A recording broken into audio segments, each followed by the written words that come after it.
উপর বাস খাইয়া আমি হয়ে গেছি হাঁস বাসের উপর বাস খাইয়া আমার হচ্ছে না আমার হচ্ছে সর্বনাশ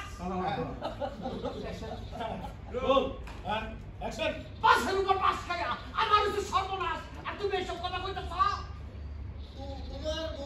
তোমার গরুর রস তুমি গলায় দিয়ে ঘুমোটে কেন এই গরু তুমি শুরু করছো তুমি এই নাটক চাইছো আচ্ছা বাপু ভাই একটু খারাপ তোমাকে দেখতেছি আইসি যাবো বুঝছেন এই জায়গায় মানে আপনার প্ল্যানটা ভেস্তে যাইতেছে ওই চোখের একটা কাজ দিয়া হ্যাঁ আর কি আপনার জিততেই হইব আপনার যেইভাবেই হোক জিততে হইব বুঝছি